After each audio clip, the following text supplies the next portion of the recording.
বসো, আমি এক্ষুনি ডাকছি। ভাইয়া, ভাবি, ভাইয়া এদিকে আসো।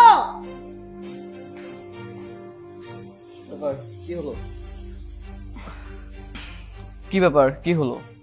ডাকলে কেন? অবশ্য আমি ভিতর থেকে সবকিছু শুনেছি। বাহ, তাহলে তো ভালোই হলো। নাও, এখানে তুমি আর এখানে তোমার অভিভাবক মানে ভাইয়া সাইন করে দাও।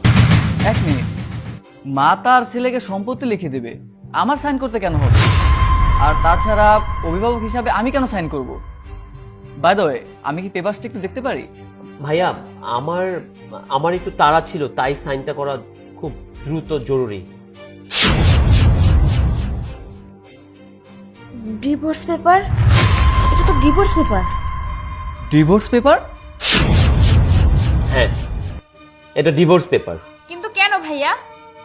ভাবি, আপনার ননদ আমাকে শর্ত দিয়েছে এই বাড়িতে